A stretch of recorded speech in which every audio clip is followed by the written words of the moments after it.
Welcome to the Live Alive podcast.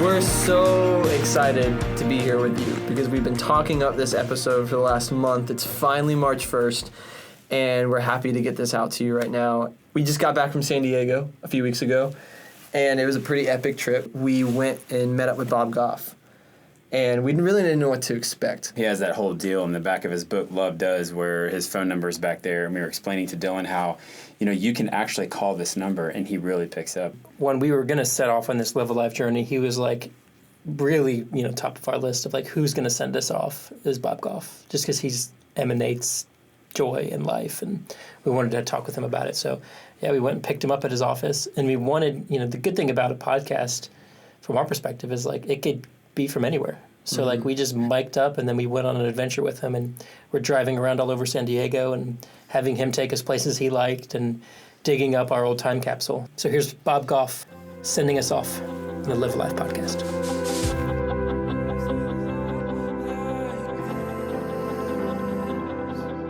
A year ago, we were actually hanging out on Sunset Cliffs, and we're just inspired to both praise Jesus for how thankful we were and just feeling blessed at the moment, but then also felt called to ask him for a lot more. And so we did that, and we wrote all this stuff down in a time capsule, and we buried it out on Ocean Beach. Oh, very cool. And so now we're going to go dig it back up if we can find it. Nice. With you. Well, it's a misdemeanor at most. I can get us off. Yeah, you have diplomatic immunity. Totally. Right? Let's do this Jedi thing. So you don't want to give us a ticket. Yeah. We're going to steal you and take you on a little adventure with us. Okay. Talk to you along the way. Nice. Okay. A car? You got a car. Do you have a car? Onward. Time capsule. Here we go. It's going to be fun. Yeah, totally. You told us a story last year. There was 4 different guys on the painting. Oh, the voyage of life. That Yes. changed my life last year. Yeah. And we were talking about the different guys and how I was probably guy 1 moving towards guy 2. Yes. And my whole life now has shifted into who is God making guy 2 into? Yeah. So who are you becoming, and then let that inform who you are right now. Mm-hmm. Instead of being informed by all the people that you used to be. Because that guy's on the bus. Yeah, it's Thomas Cole. It's called The Voyage of Life. It's in the National Archives in Washington, D.C. Oh, wow. In the Smithsonian. Not the National Archives, the National Art Museum. And it's just really beautiful. That's a poignant thing. So find these reminders, surround yourself with them about why you're doing what you're doing, and you can have everything put a piece of salami in your shoe if it helps you remember something. But don't just do silly things just to be eccentric. But literally, I've got a here, I'll try something with you guys. At the count of 3, I don't want you to look, but I want you to guess where north is. Okay, ready? So I've got a compass. I always carry it around with me. Okay, hang on. It's got to swing. Okay, so count of 3. I want you to point to north. Ready? 1, 2, 3. That's actually Mexico. Isn't that awesome? Wow. So I carry this compass. It was Benjamin Franklin said you could tell a lot about a person by what they have in their pocket. I don't carry it around because Benjamin Franklin said so, but you can find the why do I do it? Because it's easy to get a couple degrees off. So I go to a hotel in Amarillo. Then I'll the first thing I'll do when I walk in the room is I'll try to guess where north is. I'll be and that'll keep you really, it'll keep your feet on the ground. It'll just remind yourself, because you can get a couple degrees off for a week or a month, maybe even a year, and it's no big deal. But if you get a couple degrees off for a bunch of years, you'll actually miss your whole life. You just actually never arrive there. So you find why do you do what you do, and then find these habits or little people would call them your little picadillos. But figure out what's also distracting you when you get there. I have a friend who hates spearmint gum. Literally, if somebody's chewing spearmint gum, they're out of there. They won't make a big deal about it, but it's just I'm gone. If he catches a whiff on your breath, he's just totally gone. You just won't even see him. I don't like toothpicks. I don't know why. I just think people just do that in the bathroom, tidy up. Because I think it's this irrational belief that some chunk of meat is going to come hit me in the forehead. But gross. figure out what it is that distracts you, and then just do less of that. In Uganda, every table of every restaurant in the entire nation has about 100 toothpicks, like right in the middle. So what I'll do when I'll get there with a bunch of people, I'll be like, look, an elephant, and just get rid of the toothpicks. Like, figure out what's distracting you and just get rid of it. Like, so for some people, it'll be accumulation, that they'll just this desire to continue to accumulate. It's not a bad thing, but it's a distracting thing. And so figure out what's distracting you from your faith, from your friends. These iPhones can be a big distraction. And so you can come up with a way to counter that and just be more present with people. Just say, that would be like whipping a toothpick out to be like constantly checking your iPhone in the middle of a conversation with someone. So find things that are, it's not just being courteous, it's being present. That's the battle. Because I've met a lot of people that are polite, but they actually aren't present. They say all the polite things, but they actually don't actually show up for people. Did we talk about the, when I guess it was in college, Keith Green, who passed way too early. Do you remember his music? I do. Yeah, a few I wrote songs. him a letter, and he wrote me back 3 sentences. Yeah, I don't even know what the sentences say, but it struck me so, it was so meaningful to me that he took time to write me 3 sentences. I get 200 emails every day. Everybody gets 3 sentences back, but it's not the same 3 sentences. But I felt so seen and heard and all that. And I feel like if you don't have time for 3 sentences to somebody, like, there's something whacked. Like, I'd get the compass out again. You need to figure out where north is when we're just really efficient in the way that we love people instead of being extravagant with the way that you love people. So, Bob, one of the things that really inspired this podcast was the idea of what Jesus talked about as the abundant life, and really just like all of us going, we want that. Whatever that is, we want that. And we kind of defined it as life as it should be, and chasing that down together. Yeah. How have you experienced that? Because when we look at you, something about you just like exudes joy and peace and things that are Jesus. And so how have you been experiencing what Jesus promised, that abundant life? Sometimes people think of abundance as the good life, right? And I don't know that is the one. That sounds like a business trip. But one where you're actually a little bit more desperate. And it's not that you're a thrill seeker, but you just say, I'm just going to get a little bit more desperate and see what happens. Because comfortable people don't need Jesus. Yeah. Like actually desperate people do. And so it's hard for a guy who's really comfortable. I mean, I got a house, I got a car, I got a dog, I got all this stuff. And so I'm trying to get more desperate. So what we do is where there's a need and it is maybe a little bit more difficult for other people to get to, we think, like, well, shoot, we could do that. There's it's Matthew 25. You don't need a Bible verse for everything in your life, but and Matthew 25 just starts out, the big opener is, I was hungry and you fed me. So literally, just go find hungry people. We sold a ton of Love Does books, like over 1 million of them, and there's a group of people in the western part of Somalia that Al Qaeda is trying to starve out. Their franchise there is called El Shabaab, and they formed a circle 15 miles around these people, and they'd cut off all the food. There's no access by road. There's no way in there. And so we chartered a cargo plane a couple months ago. We filled it full of food in Kenya, and then flew it over, landed on the sand. Right over their heads. It was awesome. What could possibly go wrong? But that whole idea of just being a little bit more desperate. Wow. And you're just out there, you'd be like you and a bunch of sacks of grain. But there's something kind of beautiful about that. Like and here's the deal. Like Jesus isn't dazzled when we go across an ocean. He's dazzled when we go across the street. When you go to the bay next to you and you find somebody who's hurting or lonely, or you find the person that you've been keeping at a safe distance, and you actually engage them, and then your life gets like all like crazy. Yeah. Because you engage them. You need God's power at that point. It actually makes you a little bit more desperate because Yeah. you don't know how that's going to turn out. Yeah. But if you have enough resources, you can actually insulate yourself from all of that. And that's not a bad thing. That's not throwing people with a bunch of resources under the bus. But figure out who God's made you. Keep your eyes on your own paper. Don't look at what God's up to for everybody else. Figure out what he's doing for you, and then just do a bunch of that. When you are, living in the Spirit's power and you're trying to follow what Jesus wants you to do, you really don't have to force anything. Yes, and It's you don't just- need to help baby Jesus out. No, He's not out at of all. the crib. He's literally, read Revelations. Yeah. He's got this thing. And we keep adding to the list of the duties and responsibilities.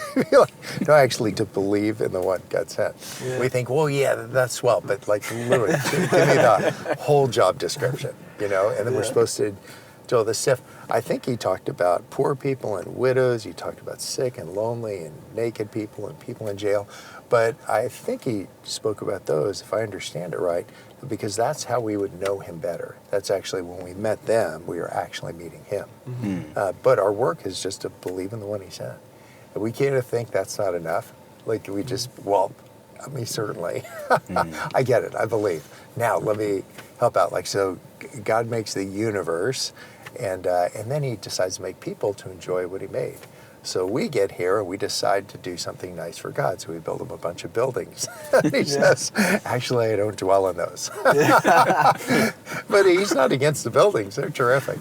And he wants people to gather around him. But he made Starbucks and Disneyland and parks and bars. And he made all kinds of places for people to gather. But gathering together isn't the same as worshiping together. So find a place, don't confuse the two. That what delights God is when he receives our worship. So I think you can have a really orthodox faith, which is to just love everybody. There it is. There it is, yeah. It doesn't get any more orthodox than that. Well, you want to go find that time? Yeah, let's go find Okay. it. How do I get this?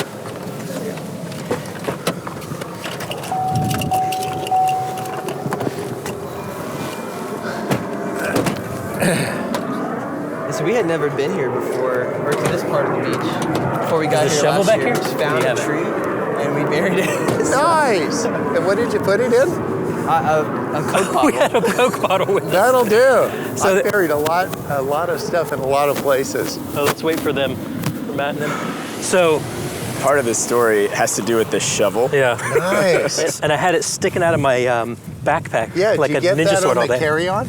No, I had to check it. But that's what inspired us to actually bury this time capsule, is we had a shovel with us. Yeah, what the heck? Use what you got. Use what you got. And so Yeah. we came out and by this tree. Somewhere right by this tree. Oh, Buried it. nice. Okay. So we're going to see if we can actually find it.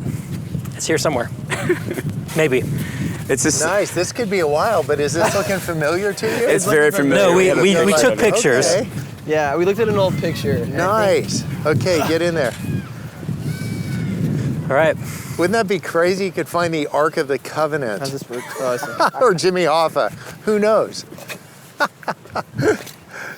All right. So I think probably right here. Give it a go. give it a go, man. All right. Come on, get in there.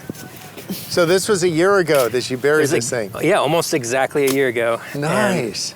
We really had no idea that we were going to do this, other Yeah. than, Yeah, No, but we hoped we would get to. We come hoped you would back. come back one day. was there some guy probably watching you? There was and then almost you no one left out here. and That's the then- crazy thing. We came out here a year ago. There's almost nobody here. Wouldn't that be great? Oh, Oh, found there it. you go. Nice. It's in there. Cannot believe that. It's only like still 4 here? inches down. Yes. What? It's only, man, there wasn't much in That was there. awesome. That'll work. I thought it was gonna be a lot harder than that. Yeah, no. We, honestly, That's we were good. not sure. These guys Yeah. were like, maybe we should dig it up beforehand and then bury it back. And I was like, Yes. no, let's not do that. Maybe we either find it or we don't. You Yeah, could do it's the a- other version. You could bury some talents, and then Yeah. the whole podcast goes a different direction. Yes. You're like, no. That's awesome. All right, so we get that out? I don't know how to Okay. get it out. Let's see if we can. Somehow it remained kind of. Is that my handwriting? You can- Whose handwriting? that's This is my Chris's. handwriting. This is insane. And the crazy thing is, like, we have seen God do like over and abundant stuff this last year. Yeah. That we've just been like, we keep having things happen where we go, we must have asked for this in that bottle because this is beyond what we would ask or imagine. Yeah. And this stuff keeps happening. And then part of it you can engineer in the most beautiful way these things in your life to just make it an adventure. Just go around and geocache. Grace, do you have a will yet? Not yet. Like literally, just go bury some stuff and then just attach the latitude and longitude to the last page of your will.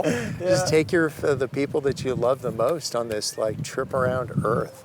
Like I've buried quite a few things. That sounds awesome. You have? Oh yeah. Oh, it's so cool. Yeah, I go all over the place.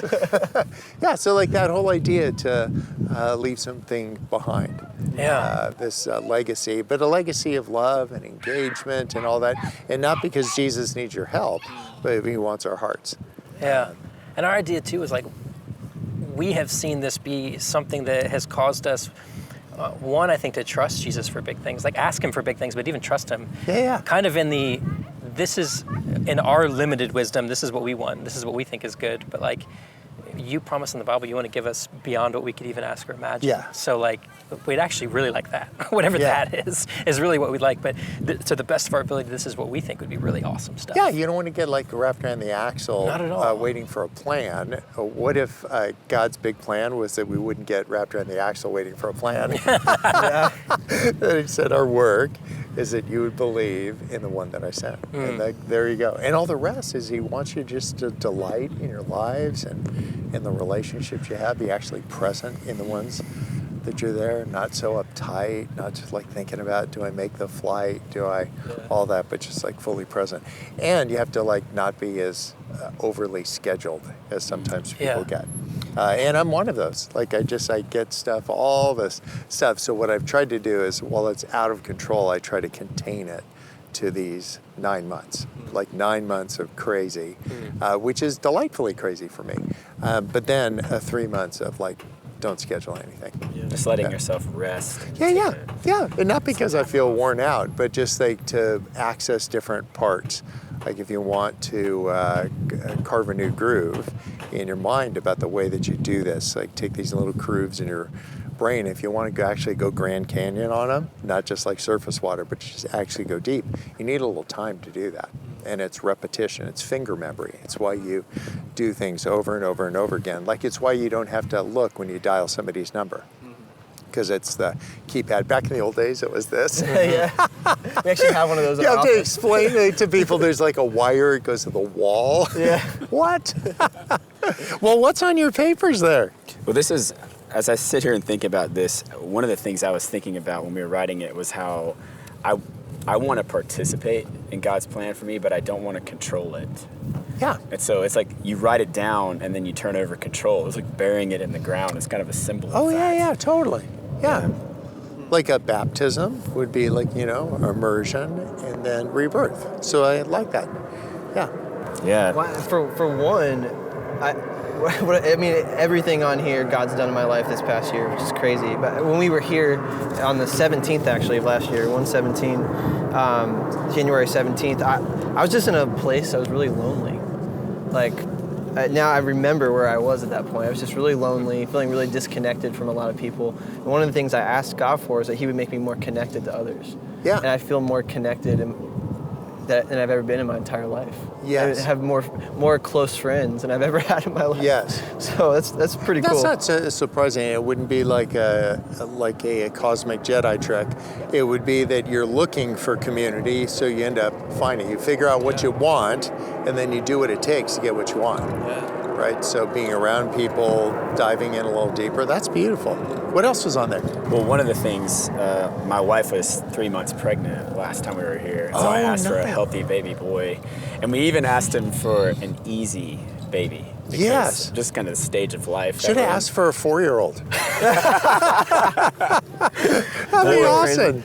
That was tremendously answered by God. I mean, he's given us Ronan, and all he does is smile. That's all he does. Just all he does is smile. It's amazing. Yeah. It's so cool. And job description. Yeah, a couple of the things he's done is reroute. He's rerouted and created a totally new path for some of the things I asked for. Like, we have a business that we started, a little app, and I was asking God that he would cause that to flourish. But what he's done is caused this Live Alive podcast to be born, and it's almost a complete new path that he's created. Isn't that crazy how it happens along the way?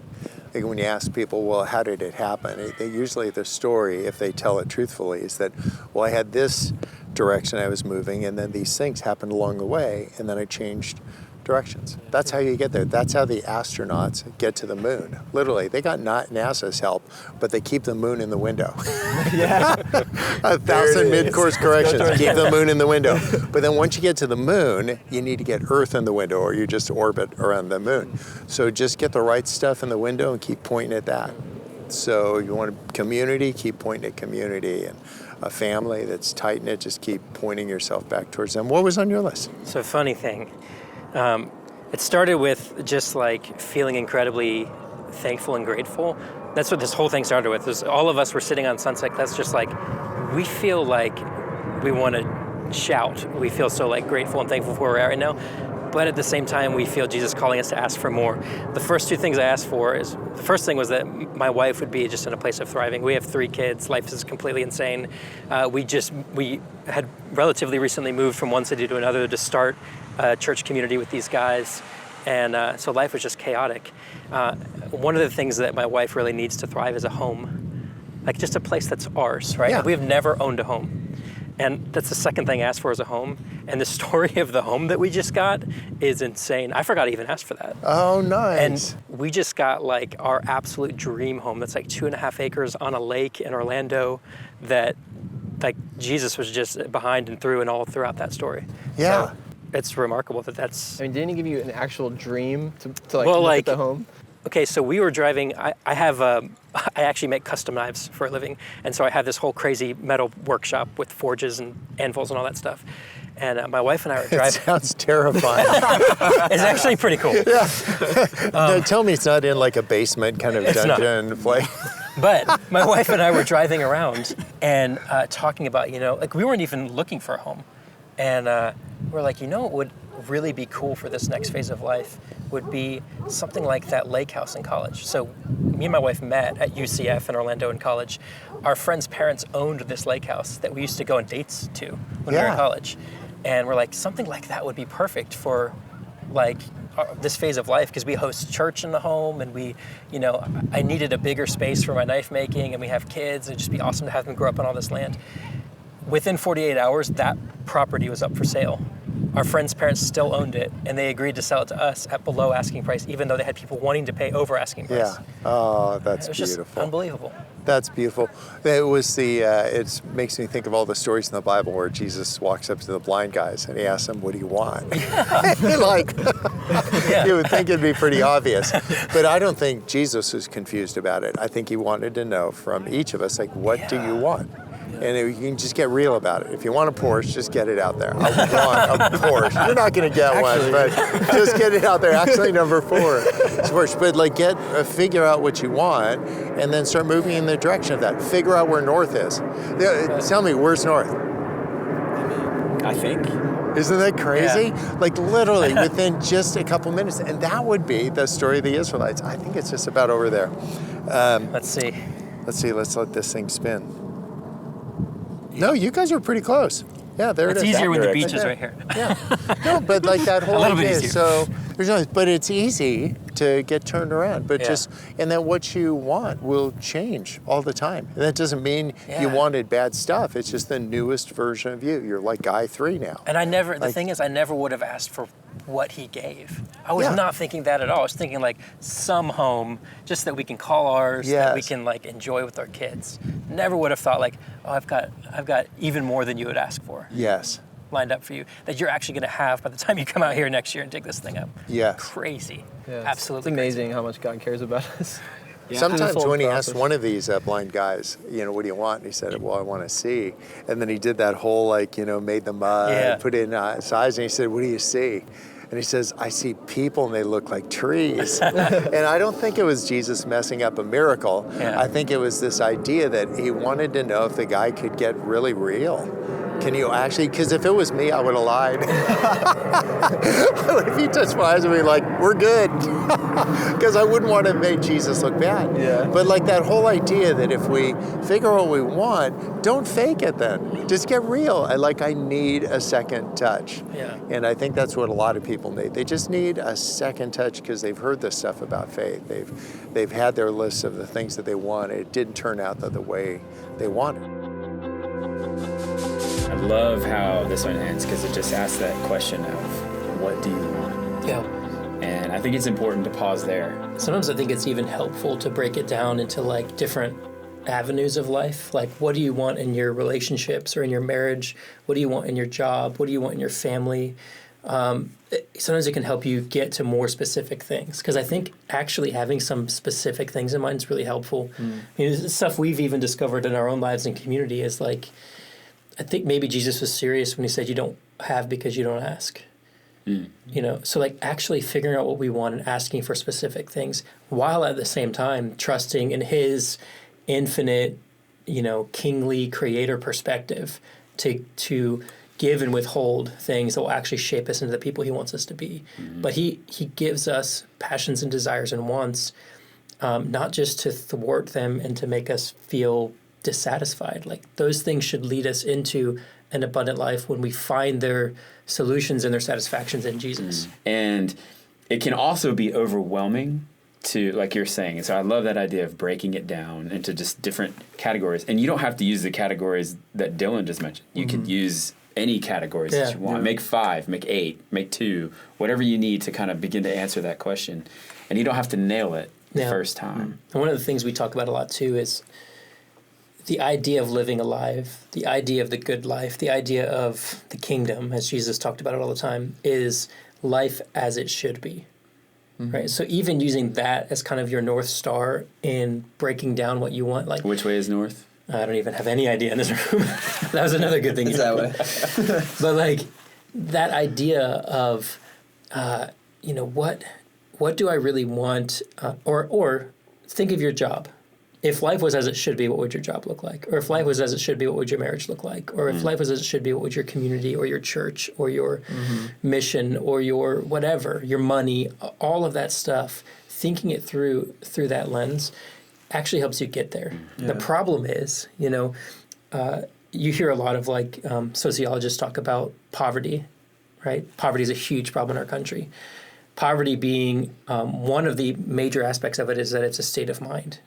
Like, it's a poverty mindset where people actually cannot think outside of their desperate situation they find themselves in. So all they can think of is, what am I going to eat for my next meal? Survival. Where am I going to sleep tonight? It's utter survival, and there's no hope in it.